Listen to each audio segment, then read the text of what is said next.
ప్రియమైన నా బిడ్డలారా, ఇప్పటివరకు సుఖదుఖాల కాన్సెప్ట్ విన్నారు. మీకు అర్థం కానట్టుగా అనిపిస్తుంది, తెలుసు నాకు ఇది. ఎందుకంటే దీన్ని అవగాహన చేసుకోవడం కష్టమే. ఇది అనుభవం మీద తప్ప ఒట్టి విన్నంత మాత్రాన అవగాహన కాదు. కానీ మీరు జాగ్రత్తగా వినండి, దీన్ని సాధన చేస్తూ ఉండండి. దీన్ని అంతా కూడా ఇంకొక సింపుల్ సూత్రంగా చెప్పుకుందాం. సుఖాన్ని కోరకు, కానీ ఎట్టి పరిస్థితుల్లోనూ సుఖంగా ఉండు. ఇది గుర్తుపెట్టుకోండి. సుఖాన్ని కోరకు, కానీ ఎట్టి పరిస్థితుల్లోనూ సుఖంగా ఉండండి. నేను బస్సులో సీటు దొరికితేనే బస్సు ఎక్కుతా, ఇది సుఖాన్ని కోరటం. నువ్వు హైదరాబాద్ పోవాలి, అది అర్జెంట్ పని. నేను బస్సులో సీటు దొరికితేనే నేను బస్సు ఎక్కుతా లేకపోతే ఎక్కా అంటే నీకు దుఃఖమే కలుగుతుంది. ఎందుకంటే బస్సులో సీటు దొరకదా అనేది ఎవరు చెప్పలేం. కానీ బస్సు ఎట్లా ఉన్నా పర్వాలేదు, నేను ప్రయాణం చేస్తా అన్నప్పుడు ఇది నా సొంత అనుభవం. నేను హాయిగా నిల్చొని ఉన్నా, ఓకే నేను హైదరాబాద్కి పోవాలి ఇట్లా క్లాస్ చేయడానికి. నేను నిల్చొని ఉన్నా, ఆ డ్రైవర్ నన్ను చూసిండు, నా పర్సనాలిటీ కొంచెం తెల్లగడ్డం, ఈ గడ్డం కూడా ఒక్కోసారి ఉపయోగమే. డ్రైవర్ చూసి మన ఇంజిన్ ఉంటుంది కదా, రండి సార్ ఇక్కడ కూర్చోండి అన్నాడు, అది సుఖమే కదా. కానీ అసలు ప్రయాణం చేయకపోతే నా క్లాసు భగ్నమయ్యేది, నా ప్రయాణము భగ్నమయ్యేది. ఇది గుర్తుపెట్టుకోండి. సుఖాన్ని కోరకు, కానీ ఏ పరిస్థితిలో ఉన్నా సుఖంగా ఉండు. మనం ఇంతకుముందు చూసినాం, సుఖంగా ఉండకపోవడానికి కారణం మన వాసన లేదా కోరిక. ఇక్కడ ఇంకొక విషయం గుర్తుపెట్టుకుందాం. ఈ కోరిక అనేది ఎప్పుడు కూడా భవిష్యత్తుకు సంబంధించిందే. కోరిక అనేది భవిష్యత్తుకు సంబంధించింది. ఇప్పుడు నీ ముందు ఒక రొట్టె ఉంది, నువ్వు ఈ రొట్టె వద్దు, రొట్టె ఉంది అనేది వర్తమానం. నాకు ఈ రొట్టె వద్దు, నాకు బిర్యానీ కావాలి అన్నది బిర్యానీ ఇప్పుడైతే లేదు కదా. ఇప్పుడు ఈ ప్రజెంట్ ఈ వర్తమానంలో నీకైతే బిర్యానీ లేదు కదా.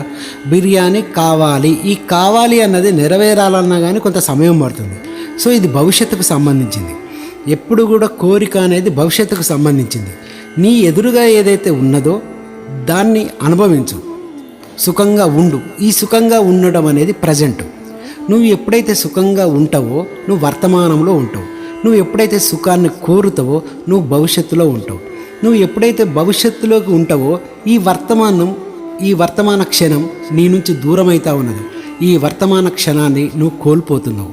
అంటే దీని లోపలటువంటి సారాంశం ఏంటంటే, నువ్వు సుఖాన్ని కోరితే ఇప్పుడు వర్తమానాన్ని కోల్పోతావు, నువ్వు భవిష్యత్తులో ఉంటావు. మళ్ళీ భవిష్యత్తు నీకు వర్తమానంగా వచ్చినప్పుడు కూడా ఇదే సుఖాన్ని కోరడం అనేటువంటి ఆలోచనతో నువ్వు ఎప్పుడూ భవిష్యత్తులోనే ఉంటావు, నువ్వు వర్తమానంలో ఉండవు. వర్తమానంలో ఉండకపోతే నువ్వు అన్నీ కోల్పోతావు. వర్తమానంలో ఉంటే తప్ప నీకు అన్నీ అర్థం కావు.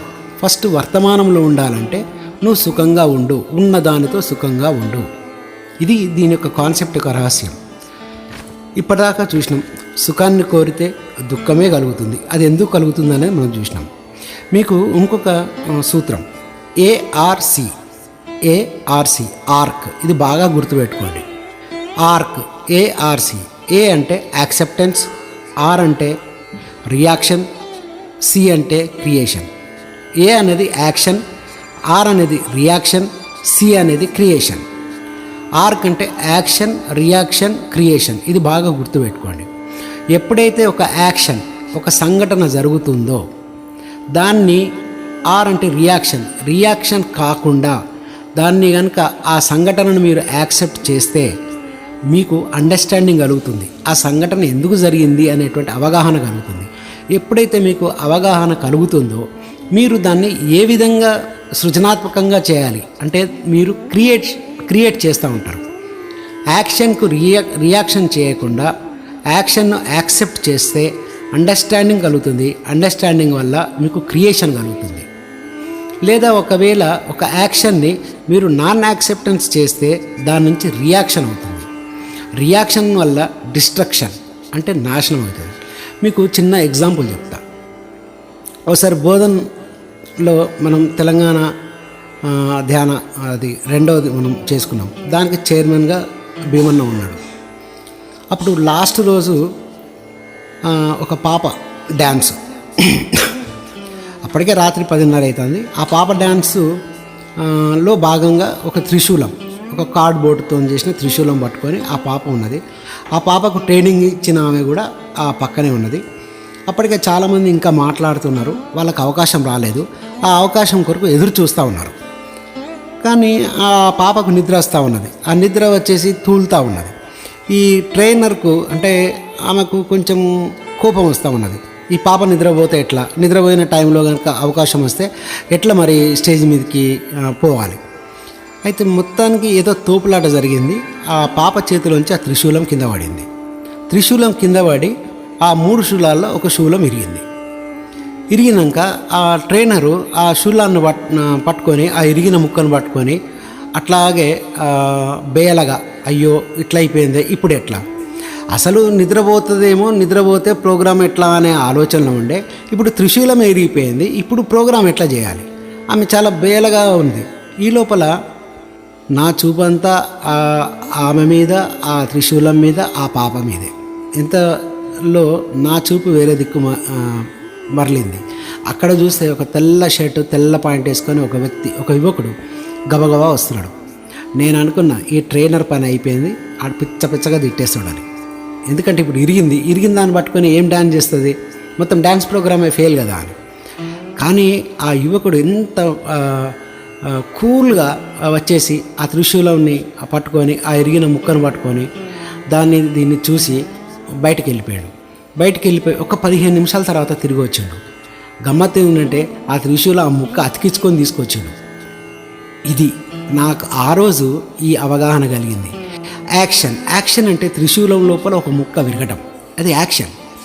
దానికి రియాక్షన్ అంటే ఆ యువకుడు కనుక లేదా ట్రైనర్ కనుక అరిచేస్తే మొత్తం ప్రోగ్రామే డిస్ట్రక్షన్. బాగా మీరు శ్రద్ధగా వినండి. యాక్షన్ జరిగింది, త్రిశూలం లోపల ఒక ముక్క ఇరిగింది. దానికి రియాక్షన్ అయ్యి ఈ ట్రైనర్ అరిచినా లేదా ఆ యువకుడు అరిచినా ఏమవుతుంది, ఆ రియాక్షన్ వల్ల వాళ్ళ ప్రోగ్రాము డిస్ట్రక్షన్ అవుతుంది.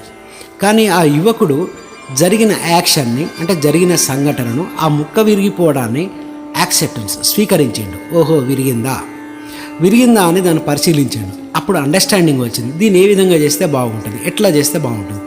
పోయిండు క్విక్ ఫిక్స్ సంథింగ్ దాన్ని అతికిచ్చాడు.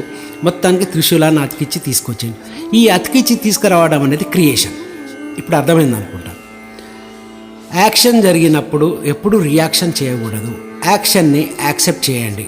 యాక్సెప్టెన్స్ నుంచి అండర్స్టాండింగ్ నుంచి క్రియేషన్. ఒకవేళ కనుక మీరు యాక్షన్ని నాన్ యాక్సెప్టెన్స్ అంటే దాన్ని స్వీకరించకపోతే అండర్స్టాండింగ్ బదులు రియాక్షన్ అవుతుంది. రియాక్షన్ వల్ల డిస్ట్రక్షన్ అవుతుంది. మనం క్రియేటర్లం. సో మనం ఎప్పుడు కూడా యాక్సెప్ట్ చేస్తాం, దాన్ని అవగాహన చేసుకుంటాం, దాన్ని మళ్ళీ సృష్టిస్తాం, క్రియేషన్ చేస్తాం. సో నీ అవగాహనే నీ జీవితం ఏంటంటే నీ జీవితం అంటే ఏంటి అంటే నీ అవగాహన ఎంత సమగ్రంగా, ఎంత విశాలంగా ఉంటే నీ జీవితం అంత విశాలంగా, అంత సమగ్రంగా అన్ని అనుభవాలతో నిండి ఉంటుంది. నీవు ఇప్పుడు మనం అనుకున్నాం యాక్షన్కి రియాక్షన్ చేయకూడదు, యాక్సెప్ట్ చేయాలి అని. యాక్సెప్ట్ చేస్తేనే అండర్స్టాండింగ్ కలుగుతుందని. మరి యాక్సెప్ట్ చేయాలంటే నీ దగ్గర ఏముండాలి, నీకు అవేర్నెస్ ఉండాలి, నీకు ఎరుక అనేది ఉండాలి. అది బాగా గుర్తుపెట్టుకోండి. నువ్వు ఎరుకలో ఉంటేనే యాక్సెప్ట్ చేయగలుగుతావు, అప్పుడే నీకు అండర్స్టాండింగ్ కలుగుతుంది. సో ఎరుక. మరి నువ్వు ఎరుకలో ఉండాలంటే ఏం కావాలి, సహనం కావాలి. సహనం లేకపోతే తొందర కూడా హింస రియాక్షను, దానివల్ల డిస్ట్రక్షను. కాబట్టి నీకు అండర్స్టాండింగ్ కావాలి, యాక్సెప్ట్ చేయగలగాలి అంటే ఎరుక అనేది ఉండాలి. ఈ ఎరుక కావాలంటే నీకు సహనం అనేది కావాలి. సహనంగా ఉండాలంటే నీకు ఏం కావాలి, నీకు ఎనర్జీ లేదా నీకు శక్తి కావాలి. మరి శక్తి కావాలంటే ఏం చేయాలి, శక్తి కావాలంటే ధ్యాన సాధనలో ఉండాలి. ఇప్పుడు ఈ విధంగా చెప్పుకుందాం. ధ్యానం వల్ల శక్తి వల్ల సహనం వల్ల ఎరుక వల్ల యాక్సెప్టెన్స్తో అండర్స్టాండింగ్తో క్రియేషన్. ఈ క్రియేషనే నీ ప్రజ్ఞగా మారుతుంది. ఈ క్రియేషనే నీ ఈ విజ్డమ్ వల్లనే నీకు ఎన్లైటన్మెంట్ కలుగుతుంది. ఇది ప్రాసెస్. మళ్ళొక్కసారి చెప్తా. ధ్యానం ద్వారా శక్తి ద్వారా సహనం ద్వారా ఎరుక ద్వారా యాక్సెప్టెన్స్ ద్వారా అండర్స్టాండింగ్ ద్వారా క్రియేషన్ చేయటం మూలాన విజ్డమ్. ఆ విజ్డమ్ నుంచే నీకు ఎన్లైటన్మెంట్. ఇది నా ప్రియ బిడ్డలారా, మీరు 1-2 సార్లు వినండి. కొంచెం సబ్జెక్టు డెప్త్లో ఉంటుంది. మీరు కంగారు పడకండి, నిరాశ పడకండి, వినండి. మీకు వినుబుద్ధి కాకపోతే నేను చెప్పాను కదా, హాయిగా ఏ చెట్ల కిందో, ఏ గుట్టలో, ఏ చెరువు గట్టెంబడో తిరగండి, హాయిగా రిలాక్స్ కండి. లేదా మీరు ఏదైనా మంచి మీ మిత్రులతో సజ్జన సంగత్యం చేయండి, లేదా మంచి బుక్ చదవండి, లేదా మంచి మ్యూజిక్ వినండి. ఆ తర్వాత మళ్ళీ దీన్ని వినండి. ఇది వింటూ వింటూ ఉంటే మీకు అన్నీ అర్థమైపోతాయి. ఏది కూడా మొట్టమొదటిసారే అర్థం కావాలి అనుకోవడం కూడా కొంచెం కష్టమే. మీరు సాధన వింటూ వింటూ ఉంటే, మీరు శ్రవణాన్ని కనుక మీరు సరిగ్గా చేయగలిగితే ఇది మొత్తం మీకు టోటల్గా అర్థమవుతుంది. మీరు ఇప్పుడు మనం అనుకున్న ఈ సాధనలన్నీ కూడా మీరు చేయగలుగుతారు. All the best.